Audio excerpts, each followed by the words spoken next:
Hello' everyone. আজি বহুত দিনৰ পৰা তোমালোকৰ কথা এটা ক'ম বুলি ভাবি আছোঁ যে যিখিনি আমাৰ ফাৰ্ষ্ট ইয়েৰ ষ্টুডেণ্ট এতিয়া ছেকেণ্ড ইয়েৰলৈ উঠিছা, ঠিক আছে, বা হয়তো কিছুমান মেট্ৰিক পাছ কৰা কেণ্ডিডেটো আহিবা এতিয়া 11ত এডমিশ্যন ল'বৰ কাৰণে ছায়েন্সত, হয়। তো মই তোমালোকক এটা বস্তু কৈ থ'ব বিচাৰোঁ যে তোমালোকে বহুতে মেথছ ছাবজেক্টটোক তোমালোকে ফ'ৰ্থ ছাবজেক্ট কৰিম বুলি আগৰ পৰাই প্ৰি ডিচাইডেড হৈ থাকা, নহ'লে তুমি ফাৰ্ষ্ট ইয়েৰটো যেনে তেনে পঢ়ি ছেকেণ্ড ইয়েৰত আহি পেলাই তোমাৰ হাতত আৰু মেথছটো নাৰাখা। গতিকে মই এইটো কথা ক'ব বিচাৰোঁ যে মেথছটো লগত ৰাখা তোমালোকে, ঠিক আছে। মেথছটো লৈ যে 100ৰ 100 পাব লাগিব বুলি কথা নাই, ঠিক আছে। কিন্তু মেথছটো ৰাখিলে কি হয় যে মেথছটোৱে তোমাক ফিজিক্সত হেল্প কৰিব, মেথছটোৱে তোমাক কেমেষ্ট্ৰিত হেল্প কৰিব, মেথছটোৱে তোমাক যিকোনো কম্পিটিটিভ এক্সাম দিবৰ কাৰণে ইন ফিউচাৰ তোমালোকক বহুতখিনি হেল্প কৰিব, ঠিক আছে। এটা সৰু বেছিক ফৰ্মুলাও যদি তুমি নাজানা ন, তেতিয়াহ'লে তোমাৰ কাৰণে পিছৰ টাইমখিনিত মেথছটো তোমাৰ কাৰণে এটা বহুত ডাঙৰ বাৰ্ডেন হৈ যাব। গতিকে মই তোমালোকক এটা কথাই কওঁ যে ইগন'ৰ নকৰিবা। হ'ব পাৰে তুমি মেথছ এৰি পেলাই বেলেগ ছাবজেক্ট লৈ তুমি হায়াৰ ছেকেণ্ডেৰীত অকণমান ভাল নম্বৰ লৈ পেলাই তুমি গুচি যাব পাৰিবা, কিন্তু এজ এ ছায়েন্স ষ্টুডেণ্ট তুমি বহুতখিনি জেগাত তুমি বহুতকেইটা কৰ্চত you will be not eligible to get that admission, okay. So' বহুতকেইটা ছাবজেক্টত তোমালোকৰ ছাবজেক্ট কম্বিনেশ্যন থাকে, PCM থাকে, নহ'লে PCB থাকে। গতিকে য'ত PCB থাকেতো তাত কথাই নাই, কিন্তু যদি PCM কম্বিনেশ্যন আহি যায় ন, তেতিয়াহ'লে তোমালোকৰ কিন্তু বহুত প্ৰব্লেম হৈ যাব। আৰু ছেকেণ্ড কথা মই ক'ব বিচাৰিছোঁ যে যদি তোমালোকৰ মেথছ নাৰাখা, ইন ফিউচাৰ যদি কোনোবাই কেমেষ্ট্ৰি অনাৰ্ছ কৰিম বুলি ভাবিছা, যদি কোনোবাই ফিজিক্সত অনাৰ্ছ কৰিম বুলি ভাবিছা, তেতিয়াহ'লে তোমালোকে কিন্তু সেইটোৰ কাৰণে তোমালোকে এলিজিবল নহ'বা। গতিকে মই তোমালোকক এইটোৱে ক'ব বিচাৰোঁ যে তোমালোকে মেথছটো নেৰিবা, টান পালেও তোমালোকে লগতে ৰাখা।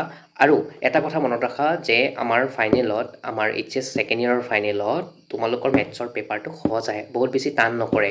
আৰু টান নকৰাৰ ৰিজনটো এইটো যে বহুত ষ্টুডেণ্টে মেথছটো এৰি দিয়ে, যাৰ ফলত মানে আমাৰ কাউন্সিলে মানে বস্তুটো এনেকুৱাকৈ বনাই ৰাখিছে যে যাতে মেথছটো মানুহে পঢ়ে বা সেইটোৰ প্ৰতি যে ছাবজেক্টটোৰ প্ৰতি যাতে ইণ্টাৰেষ্টটো থাকে, তাৰ কাৰণেই পেপাৰবিলাক টান নকৰা হৈছে, ঠিক আছে। গতিকে তোমালোকৰ কাৰণে সেইটো এটা এডভান্টেজ হয় আৰু ভাল কুৱেশ্যনছ আহে। মই নিজৰ ফালৰ পৰা তোমালোকক কৈ আছোঁ, ইমান বছৰে মই পঢ়াই আছোঁ কেমেষ্ট্ৰি বা ষ্টুডেণ্টৰ লগত ময়ো ৰিলেট কৰি আছোঁ, গতিকে মই গম পাওঁ।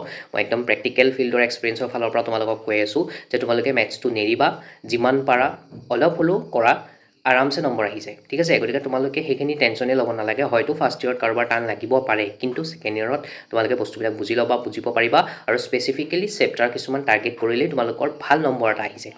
গতিকে ইমানখিনি অকণমান নিজৰ ব্ৰেইনটো ইউজ কৰা, আৰু এজ এ ছায়েন্স ষ্টুডেণ্ট মেথছটো নিজৰ লাইফৰ পৰা ৰিমুভ নকৰিবা। এইটো বস্তুৱে তোমালোকক বহুতখিনি পিছলৈ নহ'লে ক্ষতি কৰিবলৈ গৈ আছে। হয়তো তোমালোকে মেথছ এৰি যিকোনো ছাবজেক্ট লৈ নম্বৰ এগাল পাই যাব পাৰা, কিন্তু ইন ফিউচাৰ তোমালোকক বহুত প্ৰব্লেম কৰিব। গতিকে সেইকাৰণে মই কৈছোঁ যে কষ্ট কৰি হ'লেও মেথছটো ৰাখাৰ লগত, ঠিক আছে। আৰু এনেও তুমি নম্বৰ কম পালেও কোনো কথা নাই ন, বেষ্ট অফ দ্য 5 তোমাৰ ছাবজেক্টেই কনচিডাৰ কৰিব। গতিকে সেইখিনি প্ৰব্লেম নহ'ব, আৰু লগত ৰাখা, জাষ্ট নেৰিবা। মই তোমালোকক কোৱাৰ ৰিজন বহুত আছে, সেইটো তোমালোকে পিছত গম পাবা যে মই কিয় কৈ আছিলোঁ। কিন্তু যোনে এৰিছা, মই তোমালোককো কৈছোঁ যদি সময় আছে প্লিজ চেঞ্জ কৰি লোৱা তোমালোকে, ঠিক আছে। মেথছটো লৈ লোৱা, এইটো বস্তুৱে তোমালোকক ইন ফিউচাৰ বহুত হেল্প কৰিবলৈ গৈ আছে, ঠিক আছে। গতিকে মেথছ লগত ৰাখা, মেথছটো পঢ়া। মেথছ জানিলে কেমেষ্ট্ৰি বহুতখিনি বস্তু শিকি যাবা, ফিজিক্সো বহুতখিনি বস্তু শিকি যাবা, যোনখিনি বস্তুৱে তোমাক বহুত হেল্প কৰিব। মানে তোমাক অকল এটা ছাবজেক্টেই নহয়, মানে তোমাক বাকী ছায়েন্সৰ ৰিমেইনিং ছাবজেক্ট কেইটাত এক্সেপ্ট বায়'লজি, সেইকেইটা ছাবজেক্টত তোমাক নম্বৰটো বঢ়োৱাত তোমাক বহুত হেল্প কৰিব, ঠিক আছে। গতিকে মেথছটো লগত ৰাখিলে মানে কি হয় যে তোমাৰ যোনটো লজিকেল থিংকিং হয় বা ক্ৰিটিকেল থিংকিং এবিলিটি যোনটো হয়, সেইটো বাঢ়ি যায়, ঠিক আছে। তোমাৰ ব্ৰেইনৰ পাৱাৰটো বাঢ়ি যায়। গতিকে তুমি যেতিয়া মেথছ এটা কৰোঁতে তুমি চাবাচোন তোমাৰ ব্ৰেইনটো কিমান কাম কৰি থাকে, ঠিক আছে, ব্ৰেইনটো কিমান ঘূৰি থাকে বা কিমান চলি থাকে। গতিকে এই বস্তুটো প্ৰচেছটো ভাল হয়, তোমাৰ ব্ৰেইনটো এটা এক্টিভ ষ্টেটত ৰাখে। গতিকে চব বস্তু মুখস্থ কৰি পৰীক্ষাত লিখি নম্বৰ পোৱাটো এটা ষ্টুডেণ্টৰ কথা নহয়, ঠিক আছে। গতিকে তুমি নম্বৰ এগাল পাব পাৰা, কিন্তু তোমাৰ যদি একচুৱেল ক্লেৰিটি নাথাকে, তোমাৰ যদি কনচেপচুৱেল ক্লেৰিটি নাথাকে, বা তুমি যদি যিকোনো এটা ক্ৰিটিকেল অৱস্থাত যদি তুমি সেই প্ৰব্লেমটো যদি চলিউশ্যনো ওলাব নোৱাৰা, তেতিয়াহ'লে তোমাৰ এনেকুৱা পঢ়া শুনাৰ কি মিনিং আছে। গতিকে সেইকাৰণে মই কৈছোঁ যে মেথছ লগত ৰাখা।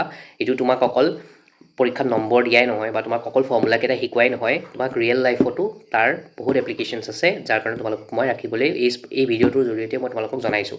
আৰু মই এইবিলাক প্ৰব্লেম দেখি আছোঁ ষ্টুডেণ্টৰ, ডেটছ ৱাই মই তোমালোকৰ মাজত এইখিনি বস্তু কৈ দিছোঁ।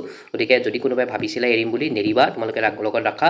আৰু নতুনকৈ পাছ কৰা ক্লাছ 10ৰ ষ্টুডেণ্টখিনিকো কৈছোঁ যে মেথছটো এজ এ ছাবজেক্ট কম্বিনেশ্যন লগত ৰাখিবা, নহ'লে তোমালোক ছায়েন্সৰ ষ্টুডেণ্ট বুলি কোৱা নাযাব, ঠিক আছে। এটা বস্তু মনত ৰাখিবা, there is a one royal combination in science, ঠিক আছে, and this is known as a physics, chemistry and maths, okay. গতিকে ৰয়েল কম্বিনেশ্যন লাগিব, সেইটো বহুত ইম্পৰ্টেণ্ট। নামেই ৰয়েল, গতিকে গমেই পাইছা তাৰ ভেলু কিমান হয়, ঠিক আছে। গতিকে এইখিনিকে মোৰ ক'বলগীয়া আছিলে। আৰু বাকী কিবা ডাউট থাকিলে বা কিবা বিষয়ৰ ওপৰত জানিব থাকিলে মোক ছাজেষ্ট কৰিবা। I will definitely make a video' on this. Okay, thank you so' much everyone.